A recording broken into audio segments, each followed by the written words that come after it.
हमारे प्रेम बच्चों व पटोरी से निवेदन करता हूँ कि वे आए और हमारे मार्गदर्शक डॉक्टर प्रकाश मालवीय जी का पुष्पहार द्वारा स्वागत करेंगे। जोरदार ताली की गुजारिश। एक और निवेदन आप सभी से, आप सभी उपलक्ष्य उनके आने के पूर्व इसमें तुमसर में हवन पूजन का कार्यक्रम बावली मंदिर में होने जा रहा है। उन संगठन के माध्यम से निवेदन आया कि सर हमारे जो मार्गदर्शक है इस गीता सार ग्रुप के लोहित महतानी जी 8:15 बजे 15 मिनट पहले ऐसा कुछ है, 15 मिनट के लिए हम लोग वहाँ चलेंगे। ठीक है, ये पिछले कुछ चीज़ों को हम शॉर्ट में करेंगे, कुछ दिवस शॉर्ट में करेंगे, समय के वही करेंगे। ठीक है।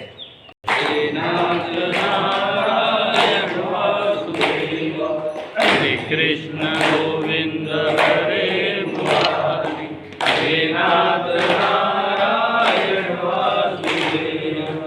श्री कृष्ण गोविंद हरे मुरारी, हे नाथ नारायण वासुदेव।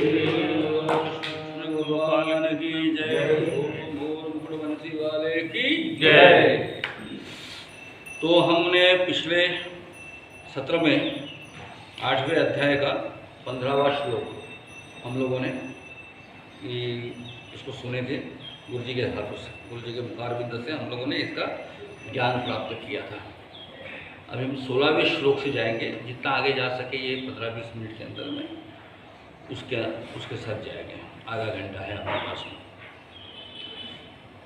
तो 15, 16, 17 श्लोक जो है वो है आ ब्रह्म भुवन्ना लोका पुनरावर्तिनो अर्जुन माम उपेत कौन्तेय पुनर्जन्म न विद्यते। इसके पहले का जो श्लोक था उसमें भी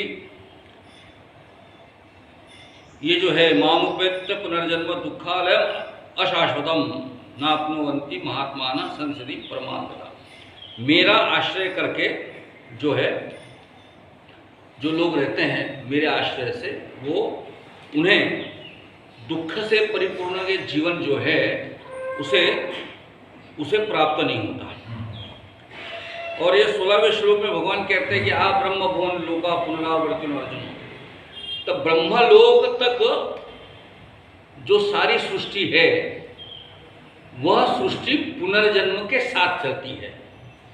अब आप समझ लो कि ब्रह्मलोक, हम लोग 3 लोग मालूम है, मृत्यु लोक, पाताल लोक, है ना, स्वर्ग लोक।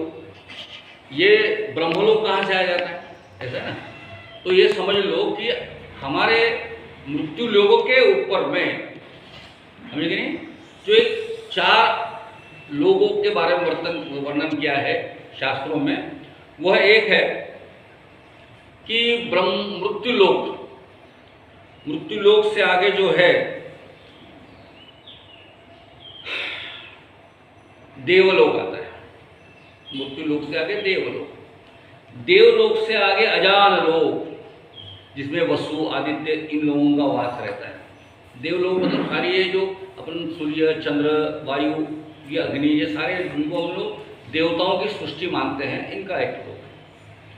इसके बाद अजान लोक है जिसमें वसु आदित्य रुद्र इन लोगों का स्थान। उसके ऊपर में इंद्रलोक, और इंद्रलोक के बाद ब्रह्मलोक, ऐसे स्थान है, एक स्थान।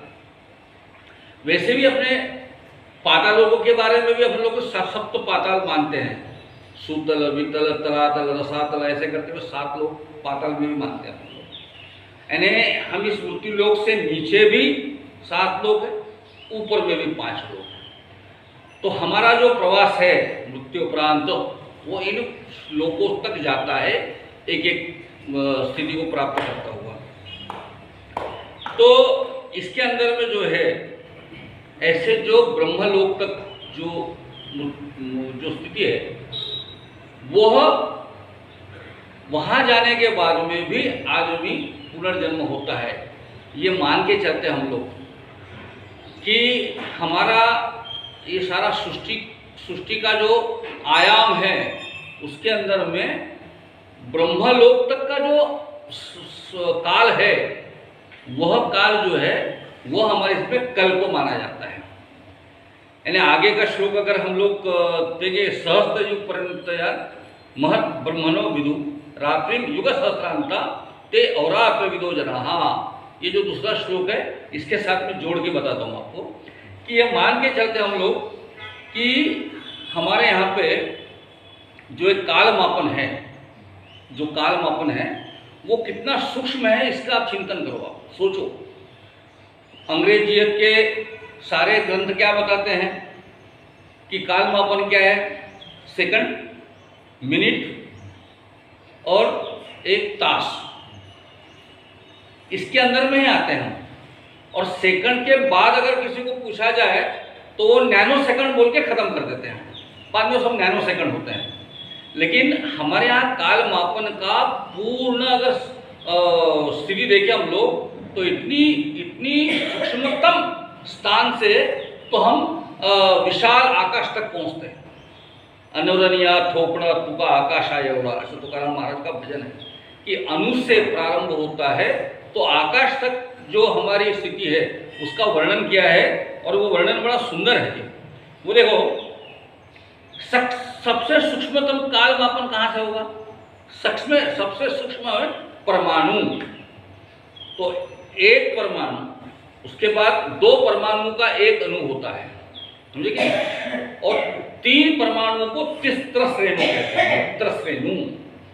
अब वो त्रसरेणु मतलब कितने, जैसे सूरज की किसी कोई किरण सुबह सुबह किसी खिड़की से अगर कोई किरण अंदर घुसे तो उसके अंदर में आप देख सकते हो कि बहुत सारे सूक्ष्म कण उसके अंदर में घूमते हुए दिखाई देंगे आपको।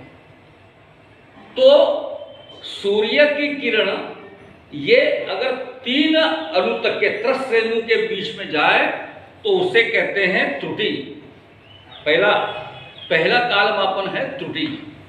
100 त्रुटियों का एक वेद होता है, 3 वेद का एक लव होता है, 3 लव का एक निमिष होता है।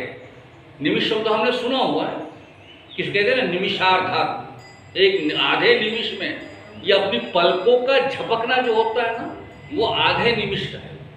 हमको पता नहीं चलता कि हमारी पलकें कब झपकती है और कब उठती है, और उनका जो झपकने का है बहुत सूक्ष्मतम है। और 3 निमिष का एक क्षण होता है, 5 क्षण की एक काष्ठा होती है, 15 काष्ठा का एक लघु होता है, और 15 लघु की एक नाड़िका होती है। हमारा जो कुंडली बनाते हैं ना तब कहते हैं कि ये मध्य नाड़ी नाड़ी, तो नाड़ी का भी एक काल मापन है, तो नाड़िका होती है। और 6 नाड़िका का एक प्रहर हो गया, और 8 प्रहर का दिन और रात, मतलब 4 प्रहर में एक दिन और 4 प्रहर में रात। अब 4 प्रहर का रात और 8 प्रहर के अहोरात्र जिसको कहेंगे हम लोग, यहाँ जो शब्द है ना अहोरात्र, अहोरात्र मतलब 8 प्रहर। अब देखिए 8 प्रहर का एक अहोरात्र, दिन और रात। 15 दिन का एक पक्ष मानते हैं हम लोग, शुक्ल पक्ष कृष्ण पक्ष मानते हैं। और बहुत दिनों के बाद में भी चांद्रयान जब गया चांद के ऊपर में, तब हमको समझ में आया, देखो विज्ञान कैसा है, बाद में ज्ञान प्राप्त हुआ हमको कि हमारा एक दिन, समझे कि नहीं, तो मेरे चांद का जो एक दिन है हमारे यहाँ 15 दिन के हिसाब से होता है। तब हमको पता लगा कि एक दिन के लिए वो चांद्रयान चलने वाला है, तो हमारे यहाँ 15 दिन का कैलकुलेशन किया था कि 15 दिन तक वो चलेगा। लेकिन हमारे पंचांग में तो चांद्रमास को 2 पक्षों में विभाजित किए हुए करोड़ों साल हो गए, लेकिन उसका विज्ञान हमको नहीं मालूम था। तो देखिए 2 पक्षों का एक मास होता है। अब 6 मास का एक अयन होता है, 2 अयन का एक वर्ष होता है, दक्षिणायन उत्तरायण, समझे कि नहीं? तो अब ये दक्षिणायन उत्तरायण क्या होता है इसके बारे में तो आपको पता ही होगा, मैं थोड़ा बता देता हूँ, आपके स्मृति को फिर से जगा देता हूँ।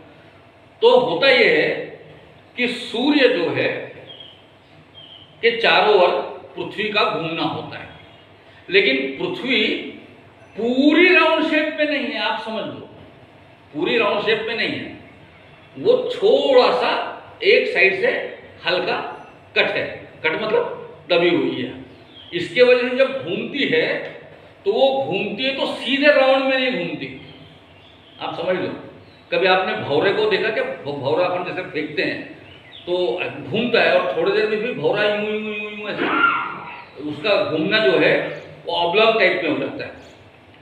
तो ये पृथ्वी भी घूमना है तो थोड़ा सा राउंड शेप में नहीं घूमती है, थोड़ा ऑब्लॉन्ग शेप में घूमती है। तो होता क्या है, जब वो यूं घूमती है तो सूरज इस तरफ जाएगा और फिर ऐसी आएगी तो सूरज इस तरफ जाएगा, समझे कि नहीं। तो वो सूरज का अपनी बाईं तरफ, अगर हम सूर्य की तरफ अगर हर रोज उसको अर्घ्य अगर डालते हैं तो हमको समझ में आ जाता है कि ठंड का जो ठंडी का समय रहता है, शीतकाल जो रहता है, उसमें सूरज के पूरी तरह से दाहिनी तरफ सूरज निकलता है, इस साइड से निकलता है और धीरे धीरे धीरे धीरे धीरे धीरे चलता हुआ सेंटर में आएगा और जब धूपकाल आएगा तो सूरज अपनी बाईं तरफ दिखेगा आपको। लेकिन कभी हम लोगों ने ध्यान इसलिए नहीं देते कि अपने को सूरज निकलता है और डूबता है, इसके अलावा हम लोग को मालूम नहीं है। लेकिन आप अगर शांति से हर रोज अगर सूरज का निकलना आप देख लो तो आपको एक समझ में आएगा कि सूरज इधर बाईं तरफ से दाहिनी तरफ से निकलेगा और 6 महीने, और ये जब सूरज इधर से वापस इधर शुरू हो जाता है 22 दिसंबर को वापस, तो उसको हम मानते हैं कि अभी सूर्य उत्तरायण की तरफ उत्तर दिशा में जाएगा, तो उसे हम उत्तरायण कहते हैं।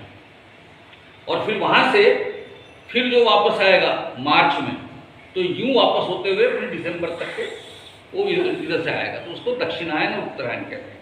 अभी 2 अयन है, 1 मास, तो 1 मास के अंदर में 1 वर्ष जो है। अब ये उत्तरायण और दक्षिणायन को और एक कैलकुलेशन बता देता हूँ आपको कि उत्तरायण मतलब देवों का, समझे कि नहीं, जैसे हमारा 1 साल होता है ना, वैसे देवों का 1 दिन होता है, देव सृष्टि का वो 1 दिन होता है, हमारा पूरा साल। तो देवों के 1 दिन में ये दक्षिणायन उत्तरायण जो होता है ये देवों का दिन होता है, समझे कि नहीं।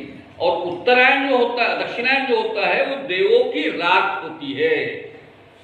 अब इस बात को अगर आपने ने एक कथा को पता है आपको, भीष्म जब शरशैया पे पड़े थे, बाण लगा था, तो उन्होंने इच्छा मृत्यु धारी थे, उनको वरदान था कि वो वसु थे, इच्छाधारी थे, मृत्यु की इच्छा वो कर सकते थे। तो उन्होंने मृत्यु को दक्षिणायन में मैं मृत्यु को प्राप्त नहीं होऊंगा, ये उन्होंने संकल्प लिया। महाभारत की कथा आप सबको मालूम है कि वो उत्तरायण की राह देख रहे थे। अब ये उत्तरायण की राह क्यों देख रहे थे, उसका भी एक कथा है। कहते हैं कि ये वसु जो ये आजान लोक के देवता थे, है ना, वसु होने के कारण। अब वो दक्षिणायन में इसलिए नहीं मरना चाहते थे कि वो दिन और रात होती है देवलोगों की, तो रात में देवलोगों के पट जो है वो बंद रहते हैं। अगर वो दक्षिणायन में वो गुजरते तो उस वसु को वो भगवान देवलोगों के दरवाजे पर जब तक देवलोक का सूर्य न उगे या दिन न लगे तब तक उनको रुकना पड़ता वहां पे। इसलिए उन्होंने कहा कि वहां बेमतलब यहाँ रुकने के बजाय यहाँ भगवान कृष्ण की संगत करते हुए, उनसे ज्ञान प्राप्त करते हुए अपना समय यहीं बिता ले और फिर उत्तरायण में हम लोग जाएंगे। तो ये कथा है। तो कहने का तात्पर्य है कि देवलोक, उसके बाद मानव का जो 1 वर्ष है, देव का 1 दिन में बताया, तो 360 वर्ष जब आते हैं तो देवताओं का 1 वर्ष होता है। हमारे 360 वर्ष मानव लोक के, तब देवताओं का 1 वर्ष होता है। तो ऐसा करते करते हमारा युग आता है 360 दिव्य वर्ष के, तो चारों युग जो है वो देवताओं के युग वर्ष। तो अगर हम लोग माने तो अभी जो 4 युग है उनको एक महायुग कहते हैं हम लोग, दिव्य युग कहेंगे हम लोग। तो उनका कालमापन क्या है कि 4,32,000 साल मानव के, तो एक कलयुग का विषय है। 8,64,000 साल जो आएंगे मानव के, तो वह द्वापर युग का काल वो है। 1296 जो है वो है त्रेता युग का काल, और सतयुग का काल है 1728।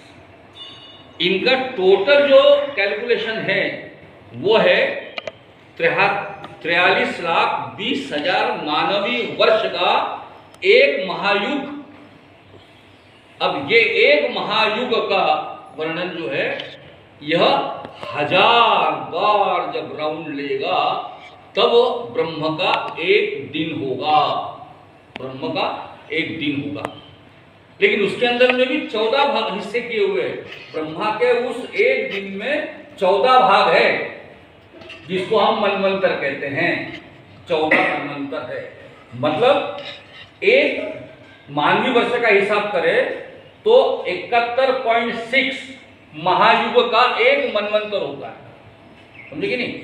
तो अभी जो मनवंतर है, उसके बाद चाक्षुष मंत्र है, उसके बाद सावरणी मनवंतर, फिर देव सावरणी, रुद्र सावरणी, ऐसे मनवंतर आते रहेंगे।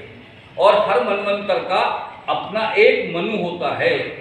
अभी इस मनवंतर का जो मनु था वो स्वयंभू मनु और शत्रुपा की कहानी हम लोगों ने सुनी है, अपने भागवत में आती है कथा।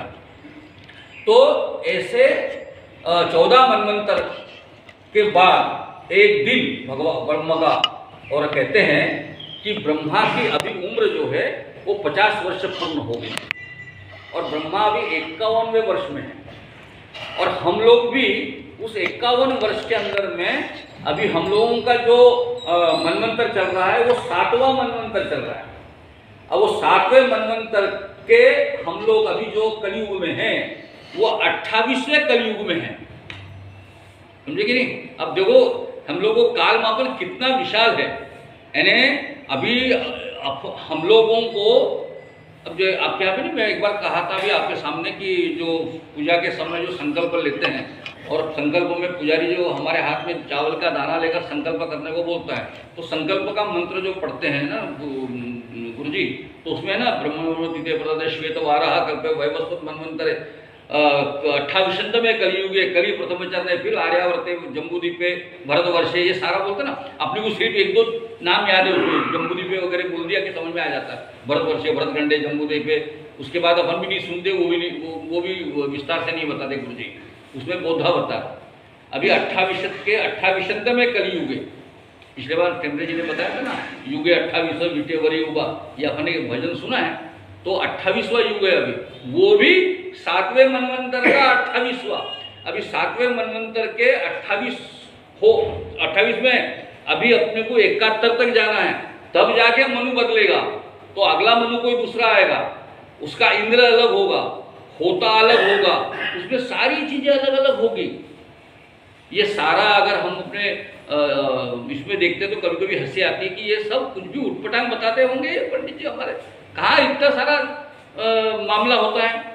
लेकिन अभी विज्ञान के द्वारा जो पहले हब्बल टेलीस्कोप हुआ करती थी, वो हब्बल टेलीस्कोप के वजह से ये पता लगा था कि हमारी एक गैलेक्सी जो है, जिस सूर्य मालिका में हम रहते हैं, वो सूर्य मालिका केवल इस गैलेक्सी के अंदर में है, मिल्की वे वगैरह कहते हैं उसको। इसके बाद में भी ऐसी कई करोड़ों गैलेक्सी है, ये पता लगा हब्बल के कारण। और अंतरिक्ष में अभी और उससे उन्नत गैलेक्सी, ये पता लगा टेलीस्कोप, तब जाके ये पता लग रहा है हमको कि शायद ब्रह्मांड भी एक नहीं है, करोड़ों करोड़ों ब्रह्मांड है ना। और अपने इसमें ही 11वें अध्याय में जब जाओगे तो आपको जब भगवान अपना विश्वरूप प्रकट करते हैं ना, उसमें बताते हैं वो कि तू जिस ब्रह्मांड में है अर्जुन, तू देख ले, जान ले मैं कौन हूं। तू जिस ब्रह्मांड में है वो ब्रह्मांड मेरे एक रोम के ऊपर में टिका हुआ है। मतलब भगवान के एक एक रोम में एक एक ब्रह्मांड है, ये लिखा है। अभी वो ढूंढा जा रहा है, ऐसा अभी मान्यता है विज्ञान की कि जैसे लहरों के ऊपर जितने बुलबुले निकलते हैं ना, जैसे लहर, समंदर की लहर जब किनारे पे आती है तो उसके ऊपर में बहुत सारा फेस रहता है, उसके अंदर में बहुत बुलबुले रहते हैं। तो जितने एक लहर में बुलबुले होंगे उतने ब्रह्मांड इस पूरे व्योम में। अभी ब्रह्मांड से आगे हम लोग क्या बोले समझ में नहीं आता, हमको ब्रह्मांड मालूम है, हमको यूनिवर्स मालूम है, अभी मल्टीवर्स की कल्पना आ गई है। तो इतना सारा जो मामला है, इतना विस्तार है इसका, उसके अंदर में हम लोगों को अभी पता चल रहा है विज्ञान को कि इतना सारा है। लेकिन हमारे पास तो ऑलरेडी ज्ञान रखा हुआ है, हमने हिसाब करके रखा हुआ है, हमारे शास्त्रों पुराणों को लिखने वाले जितने भी वैज्ञानिक लोग थे, जिनको ऋषि कह लेते हैं, लेकिन वो वैज्ञानिक थे उस जमाने के, उन्होंने ढूंढ ढूंढ के बताया है सब। तो इतना बड़ा जो मामला है ब्रह्मलोक तक का, तो इसमें मान के चलो कि ब्रह्मा भी हर रोज सोते हैं। देखो यानी 1000 बार वो पूरा 43,20,000 जो साल है मानवीय वर्ष, उसका एक महायुग जैसे 1000 बार हमने अभी ये कलयुग खत्म होगा, फिर सतयुग आएगा, फिर द्वापर आएगा, फिर त्रेता आएगा, फिर द्वापर आएगा, फिर कलयुग आएगा, फिर सतयुग आएगा, फिर ये सब 1000 बार होंगे। तो उसके बाद जब ये सब 1000 बार होते होते ऐसे ब्रह्मा जब 100 साल तक जिएंगे ब्रह्मा जी, तब ब्रह्मा को भी मृत्यु प्राप्त होगी। मतलब ये जो यहाँ लिखा है कि ब्रह्म भुवन लोक तक पुनरावर्तित अर्जुन, ये सब पुनरावर्तन का है। लेकिन ये सबसे अगर मुक्ति किसी को प्राप्त करना है तो मामुपत तु कौन्तेय, मेरा आश्रय जो करते हैं उन्हें पुनर्जन्म नहीं होता, वो निश्चित हो जाते हैं, निकल जाते हैं। और उसके बाद में ये सारा जो चराचर सृष्टि का जो है, इसके बाहर भी भगवान कहते हैं कि ये तो ये सारा चक्र चलते रहता है, लेकिन अव्यक्त सर्वा प्रवंत हरागमे रात्रागमे प्रलियंते तत्रे वा व्यक्त संजते।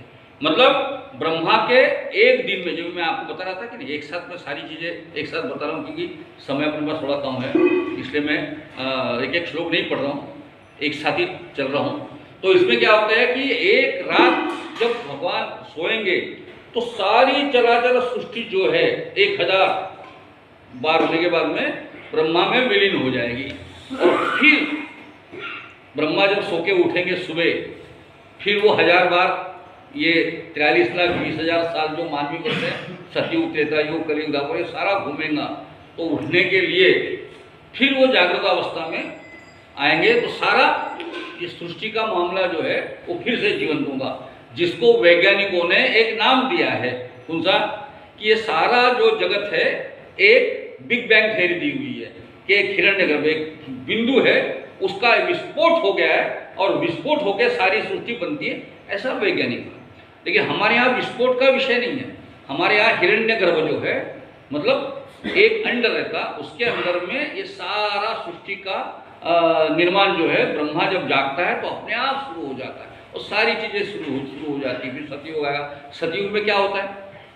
देखो अपना जो विष्णु भगवान के जो दशावतार के वर्णन, भागवत में पूरे दशावतार के वर्णन आते हैं, तो ये पहले जो 4 अवतार है, समझे कि नहीं, मत्स्यावतार, कुर्मावतार, वराहावतार, नरसिंह अवतार, ये सतयुग के हैं। इसका मतलब क्या है कि ये सतयुग में मैक्सिमम क्या होता है, इसमें पहाड़, पेड़, नदियाँ, फूल, पौधे, बड़े बड़े प्राणी, इनका निर्माण होता है। फिर इनके वजह से पृथ्वी का जो गोला है वो सही ढंग से फिर से सेट हो जाता है, फिर ये समाप्त हो जाते हैं। हम कहते हैं ना कि एक जमाने में बड़े बड़े डायनासोर हुआ करते थे, लेकिन वो सारे डायनासोर होते हैं, उनका समापन तय है। उसके बाद फिर वामन अवतार, यहाँ से मानव का निर्माण होता है, वहाँ से शुरुआत हुई। वामन अवतार और परशुराम अवतार जो होते हैं, ये है त्रेता युग के राम तक। और कृष्ण जो है वो जो है 8वां अवतार जो है वो द्वापर युग का। और उसके बाद बौद्ध अवतार और कल के अवतार, ये जो है अभी ये कलयुग में, ये दशावतार का भी भाग ऐसा 3 जगह बटा हुआ है। तो कहने का तात्पर्य ये है कि ये सारा पुनरावर्तन होते रहेगा, आते रहेगा, जाते रहेगा, लेकिन रात में आकर फिर शांत हो जाएगा। और ये सारा मेरे, और कहते हैं भगवान भूतग्राम 19वें श्लोक में कहते हैं कि भूतग्राम सवयवायम भूत्वा भूत्वा प्रलीयते, मतलब जैसे जैसे होते रहता है वैसे। रात्रा अगमे वशः पार्थ प्रवति अहरागमे, मतलब रात्रि के प्रवेश काल में ये भूत समुदाय मतलब आप और हम सब लोग, लेकिन सारी सृष्टि जो है, मानव प्राणी से लेके फल पौधे पेड़ जानवर प्राणी सारे चीज, ये भी उसी तरीके से रात्रि में प्रवेश कर लेते प्रलयंते, और फिर प्रभव उनका निर्माण होता है, प्रलय भी होता है। प्रभाव और प्रलय ये सारा चलते रहता है, परंतु भगवान कहते हैं कि परस तस्मात् तु भावो अन्यो अव्यक्तो अव्यक्ता सनातन यह स सर्वेषु भूतेषु नश्यंसु न विशंतति। 20वें श्लोक के अंदर में ये बताया जाता है कि ये सारा जो होता है ब्रह्मलोक तक के पुनरावर्तन जो होता है, वो हर बार नई सृष्टि बनती है, नई पुरानी खत्म होती है, प्रलय होता है, प्रभव होता है, ये जो चक्र है ये चलते रहता है। लेकिन ये चक्र के ऊपर में एक अव्यक्त सनातन, जिसको कहते हैं शक्ति है, जो अव्यक्त से अव्यक्त है, वो सारे भूत मुझे सर्वेषु भूतेषु नश्येषु, सर्वभूत जो है, हम सचराचर सृष्टि जो है वो नष्ट हो जाती है, लेकिन वो जो है यस, वो जो है न विनश्यति, वो जो अव्यक्त है सब चराचर सृष्टि का, वो समाप्त नहीं होता। इसलिए उसको क्या कहते हैं, अव्यक्तो अक्षर इति युक्त समाहो परमाम गति, जो खत्म नहीं होता उसको अक्षर ब्रह्म कहते हैं। यहाँ पे हम प्रारंभ होता है अक्षर ब्रह्म। इसी तरह से उसी ये सारा जगत जो है उस शक्ति के साथ में आता है। तो ये इनका जो जाना है, इनका अब ये 10 मिनट है, इसका इनका जो आना जाना है उसके भी मार्ग बताए हैं। वो सारा मार्ग जो है 24 और 25 के अंदर में आता है कि यत्र काले त्वनावृत्तिमा आवृत्तिम च योगिना प्रयाता यान्ति तम कालम वक्ष्यामि वर्णन। हे अर्जुन, जिस काल में शरीर को त्याग कर जो योगीजन वापस न लौटने वाले गति को प्राप्त होते हैं, और जो जिस काल में वापस लौटने वाले गति को प्राप्त होते हैं। अब 2 गति बताई है यहाँ पे, अब ज़्यादा समय नहीं है इसलिए मैं केवल 2 श्लोक बता देता हूँ आपको कि यहाँ पे ये जो पुनरावर्तन होता है आना जाना, इसकी भी गति है। तो कौन सी गति है इनकी? वो कहते हैं अग्नि ज्योति अह शुक्ल षण्मास उत्तरायण तत्र प्रयाता गच्छति ब्रह्म विदो जना। मतलब ऐसा है कि 2 मार्ग बताए हैं। एक ज्योति का मार्ग है जिसके अंदर में शुक्ल मास में उत्तरायण में दिन में शुक्ल पक्ष में उत्तरायण में जो ब्रह्मविद मतलब ब्रह्म को जानने वाले लोग जब तत्र प्रयाता गच्छति, जब इस प्रयाण कर लेते हैं, गच्छति हो जाती है, तो वह ब्रह्म बन जाते हैं। समझे कि नहीं? वो ब्रह्म बन जाते हैं। और दूसरा मार्ग कौन सा है? तो 25वां श्लोक है, धूमो राति तथा कृष्ण षण्मासा दक्षिणायन। मतलब 25वां श्लोक है, धूमो राति तथा कृष्ण षण्मासा दक्षिणायन तत्र चांद्रवसम ज्योतिर्योगी प्राप्त निवर्तते। अब इसका मार्ग कौन सा है? ये है धुएं का मार्ग। अब ये धुएं का जो मार्ग है वो कहते हैं कि जो योगी होते हैं, समझे कि नहीं, जो योगी होते हैं, जो ब्रह्मविद होते हैं, जो ब्रह्मा को जान लेते हैं, वो सीधा ब्रह्म मार्ग से ब्रह्म बन जाते हैं, वो वापस नहीं आते।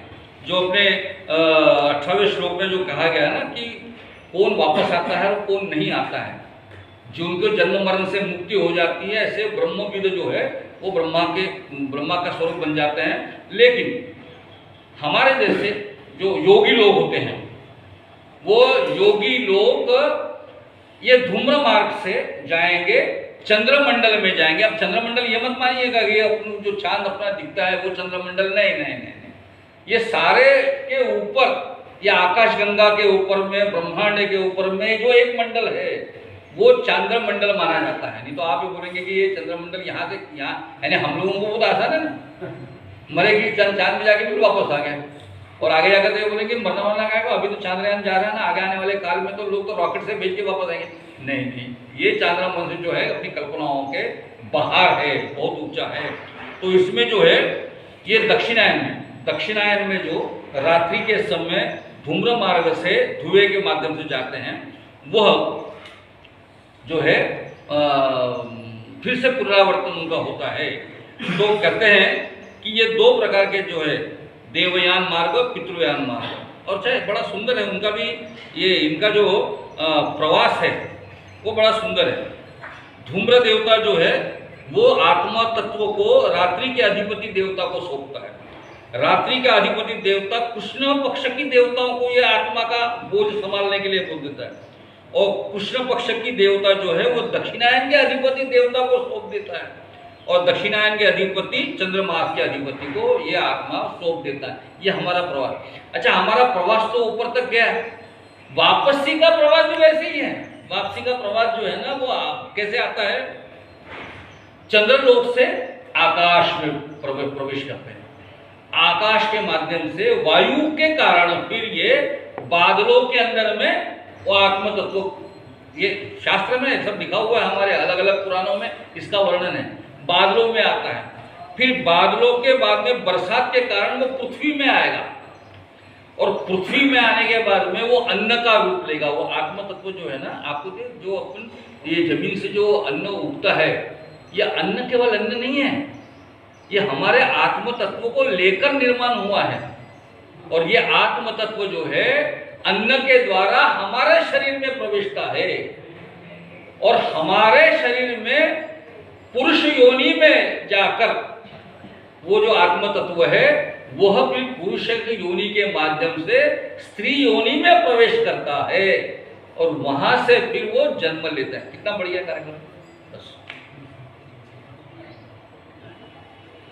तो उस तरीके से जो आना जाना है, या आने जाने का भी मार्ग बड़ा सुंदर है। यानी जैसे धीरे धीरे ऊपर जाएगा, वापस का मार्ग भी ऐसा है। करते ही करके भगवान आगे आने वाले श्लोक में कहते हैं कि मैं बीजप्रद पिता हूँ, मैं पिता हूँ इस पूरे चराचर सृष्टि का। उसी तरीके से मानव योनि के अंदर में, मानव रूप में भी अगर आना है तो ये मार्ग है उसी तरीके से। लेकिन आपके मन में एक प्रश्न उठना चाहिए कि ये तो आपने बता दिया कि ऊपर जाएगा, ये जो जिसको कहते हैं ब्रह्मविद, ब्रह्म को जानने वाला, ये ऊपर जाएगा, ऊपर जाते जाते जाएगा। और दूसरा श्लोक बताया है धूम्र मार्ग में, तत्र चांद्रमसम ज्योतिर्योगी प्राप्त निबंधते। अब ये ज्योतिर में योगी जाएगा, तो आपके और हमारे मन में प्रश्न, फिर हमारा क्या होगा? बराबर, आपके मन में वही प्रश्न उठा था, लगा मैं देख रहा था, आपके मन में वही प्रश्न उठने वाला था कि ये हम लोगों का क्या होगा? क्या हमको मरण वरण है कि नहीं, कि हम लोग आने जाएंगे कहाँ? ये मान के चलो कि सभी लोग, हम सब लोग, हमारे मृत्यु के उपरांत जो है हमें ऊपर के मार्ग में चलना है। गतियां 3 बताई जाती हैं, समझे कि नहीं? एक ऊर्ध्व गति, एक मध्य गति, एक अधोगति।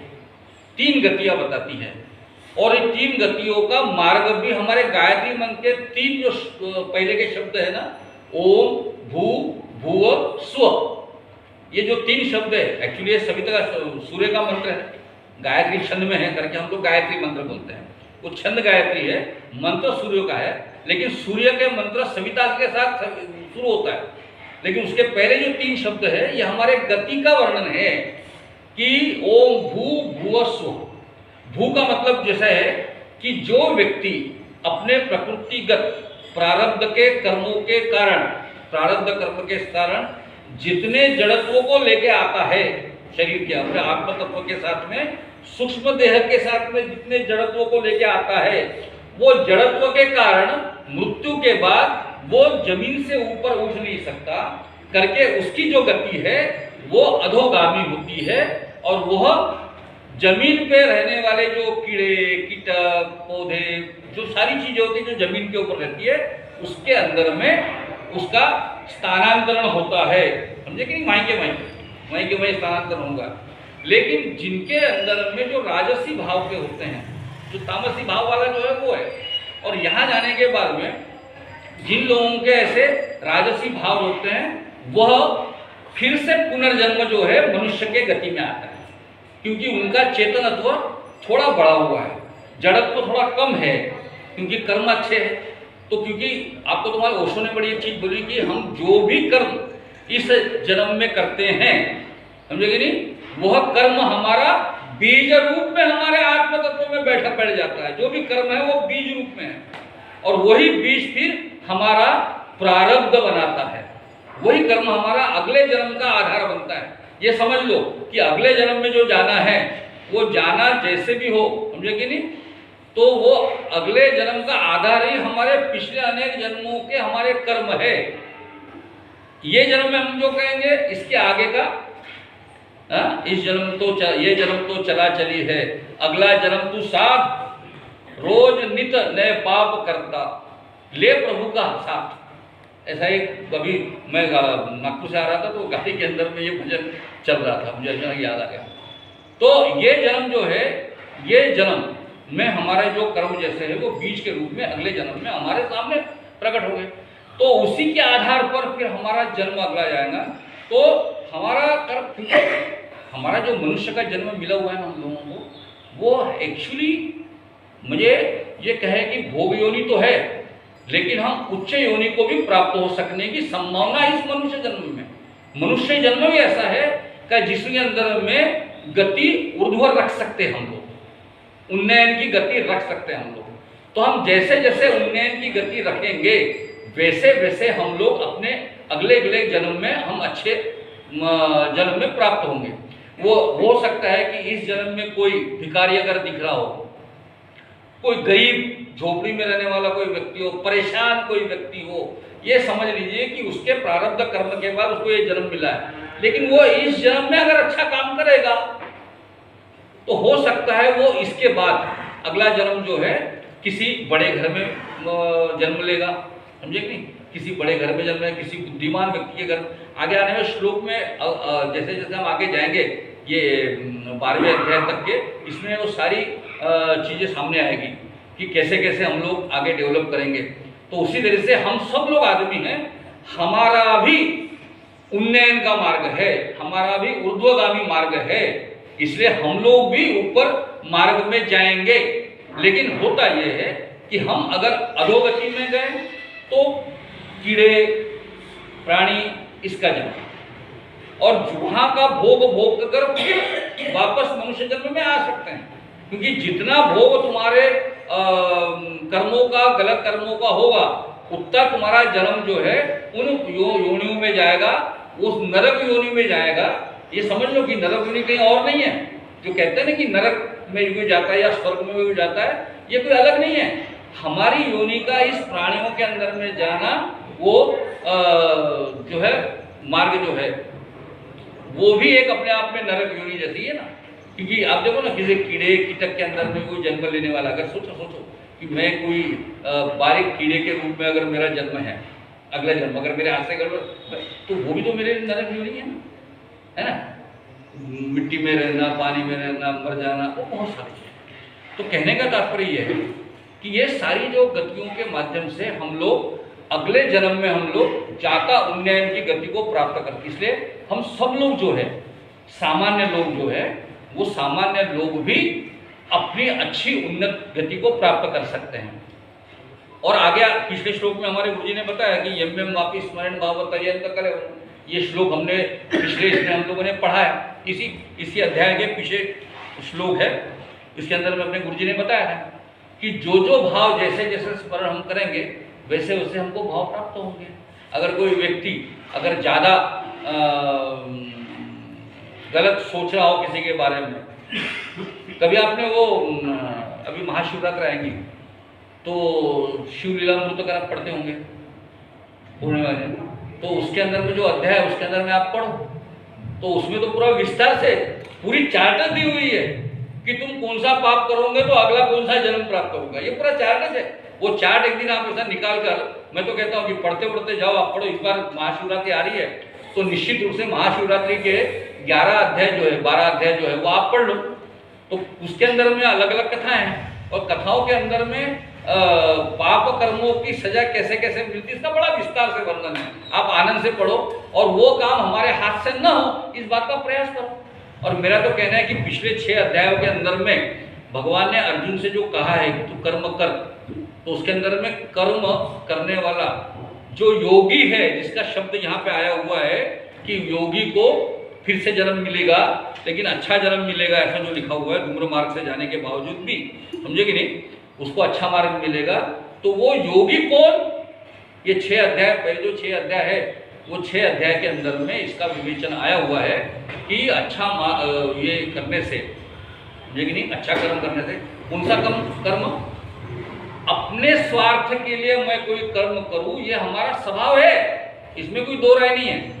लेकिन हमारे स्वार्थ को बाजू रखकर किसी दूसरे को निस्वार्थ भाव से अगर मैं मदद करूं जिसमें मुझे कोई लाभ नहीं है, यहाँ तक के कि किसी को मदद करते समय कुछ देर के लिए अगर हमें नुकसान भी होता होगा तो भी हम उसको मदद करते हैं, तो वो कर्मयोगी कहलाता है। और वो कर्मयोगी जो है उसके इस कर्म के वजह से उसके जड़त्व में कमी आती है, चेतनत्व का भाव बढ़ जाता है और उसका जो आत्म तत्व है अपने सूक्ष्म देह के साथ में फिर किसी जन्म में प्राप्त हो जाता है। तो ऐसी 2 गतियों का मार्ग जो है वो यहाँ पे भगवान ने बताया कृष्ण को। इसके बाद हम लोग आगे में, ज़्यादा श्लोक तो है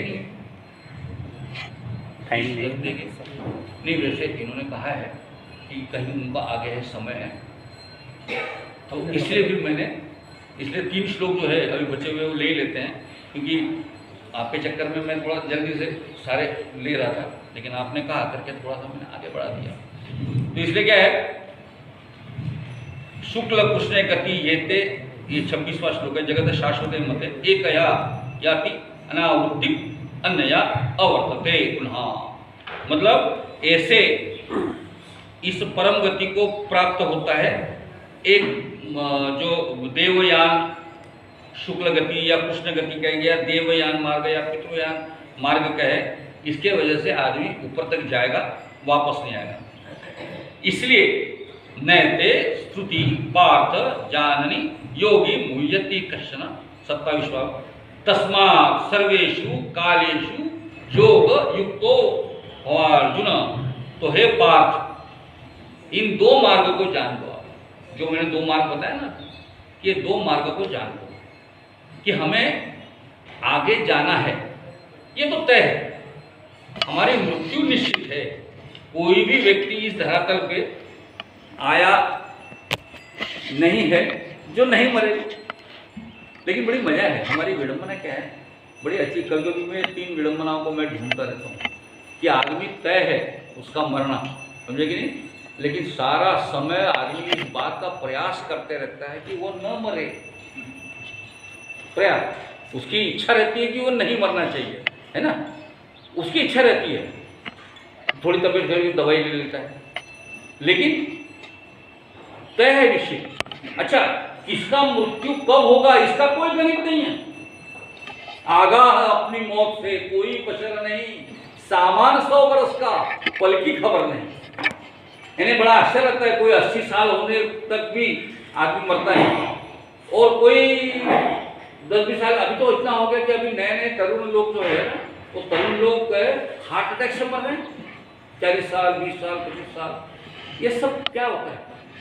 इसका कारण ऐसा है कि इस शरीर को जो भगवान ने हमको दिया हुआ है, भगवान ने हमको दिया हुआ है, और स्वयं भगवान हमारे अंदर में भी है आत्म तत्व के रूप में, लेकिन हम प्रकृति के प्रभाव में आकर, समझे कि नहीं, आगे के 13वें श्लोक के बाद में इसका बहुत विस्तार से भी प्रसंग आपके सामने रखा जाएगा कि ये प्रकृति के गुणों के कारण आदमी जो अपने आप को पूरा बिगाड़ रहा है, खाने पीने की व्यवस्था, शौक पानी की व्यवस्था, इंद्रियों की इच्छा, समझे कि नहीं, भोग की लालसा, काम की वासना, ये सारी चीज़ों के अंदर में आदमी इतना फंसा रहता है कि अपने शरीर को पूरा बिगाड़ देता है करके कभी भी।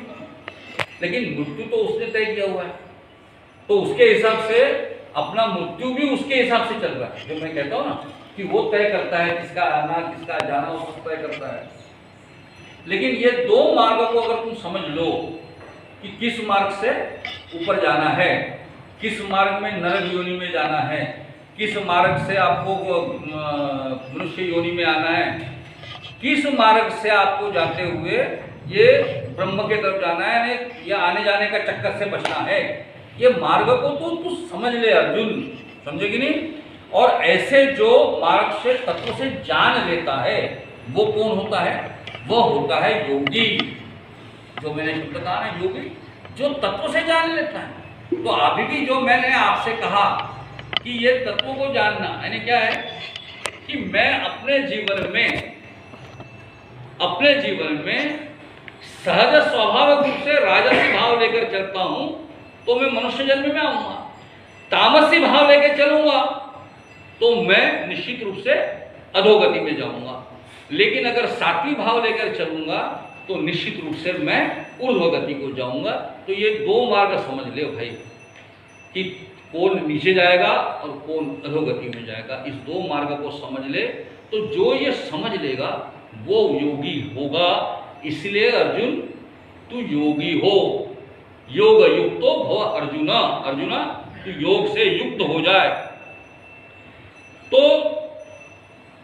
वेदेषु यज्ञेषु तपस्सु चैव दानेषु यत् पुण्यफलम प्रतिष्ठम अत्येति तत् सर्वमिदं विदित्वा योगी परम स्थानम उपैति च अद्यम। जो योगी पुरुष जो है यानी योगी पुरुष देखो बड़ा सुंदर है। वेदेषु यज्ञेषु तपस्सु चैव दानेषु यत् पुण्यफलम, मतलब जो तप करने से, समझे कि नहीं, तप करने से, यज्ञ करने से, वेदों को पढ़ने से, दान आदि करने से जो पुण्य फल तुमको प्राप्त होता है, समझे कि नहीं, ये सब करना चाहिए। यज्ञ होता है, यज्ञ होता है, जप होता है, नाम स्मरण जिसको हम लोग कहेंगे, तप होता है। तप मतलब हमारा निश्चित कर्म जो है हम लोग ताकत से जिसको करते हैं उसको हम तप करेंगे। यानी जो रेगुलर वार्म अप करता है डेली, वो सुबह 5 किलोमीटर तो मैं पक्के में घूमने जाता हूँ, ये भी तप का स्वरूप है। अगर मैं व्यायाम करता हूँ ये भी तप का स्वरूप है। मैं नाम स्मरण करता हूँ ये जप का स्वरूप है। मैं किसी को दान देता हूँ लेकिन दान देते समय मेरे मन में जिसको मैं दान दे रहा हूँ उसके अच्छे होने का मेरे मन में भावना अगर है तो वो दान सही है। नहीं तो बहुत बार मालूम है क्या कहते हैं, वो अभी तो होता नहीं तो पहले वे अभी दिखाई नहीं देते। पहले जो ग्रहण वहन लगते थे तो दे दान छूटे ग्रहण कहते हुए लोग घूमते थे। हमारे बचपन को हमने देखा। इस समय कोई ग्रहण में क्या होता है, हमारे दिमाग में नया वैज्ञानिक तत्व लोगों ने ऐसा रॉन्ग नंबर ठोक दिया कि सब सारी फालतू चीज़ है, ये दानवान, ये योग, ये तो ग्रहण वन कुछ नहीं है। ग्रहण तो क्या, सूरज के सामने और पृथ्वी के बीच में कोई चंद्रमा आ जाता तो ग्रहण हो जाता है, इसमें क्या है। लेकिन इसका भी एक गुरुत्वाकर्षणीय फल है, प्रभाव है जो अपने ऊपर होता है। ये विज्ञान जो है किसी के समझ में नहीं आता, जो हमारे ऋषि मुनि ने हमें बताया था। तो उस समय दान देना चाहिए, लेकिन उस समय दान दिया करते थे।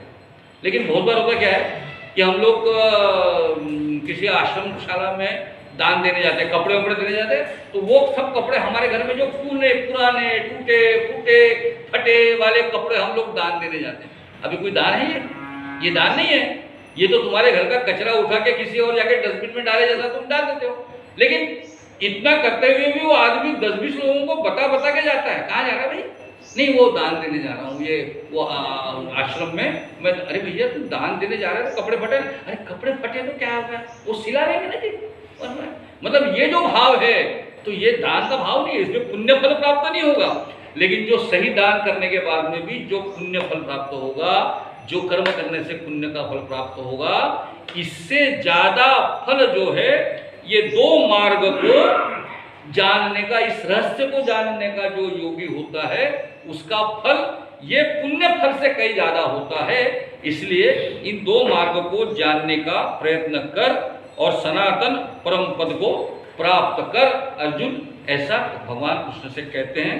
यहाँ हम 8वें अध्याय को हम लोग यहाँ विराम देंगे और आगे, मतलब मैंने आपके मन में प्रश्न उठने वाला था लेकिन इन्होंने कहा था कि जल्दी जाना है करके, वो प्रश्न भी मैंने उत्तर दे दिया और सारा काम हो गया। अपने समय पे हम लोग समाप्त कर रहे हैं। तो अगले बार, अगले सोमवार को 9वां अध्याय हम लोग प्रारंभ करेंगे।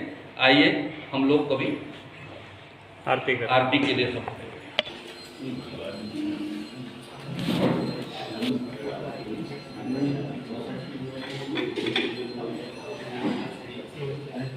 हेलो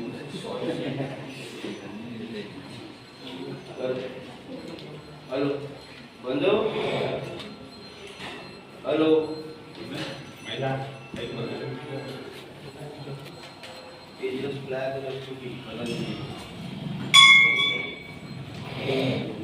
लो बिना माइक के लो संजय भाई। हेलो कर्पूर गौरम करुणावतारम संसार सारम सुखदेवहारम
आज के आनंद की गुरुदेव की जय हो। सभी भक्तों की जय हो।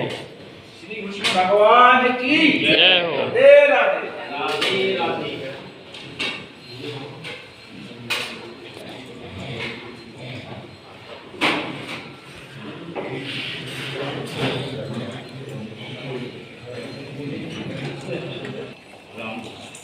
फोटो सर, हाँ फोटो ले रहे हैं। 2-3 दिन में आता हूँ मैं उसका वो अरेंजमेंट देखने के लिए कि पिताजी ने संकल्प किया था।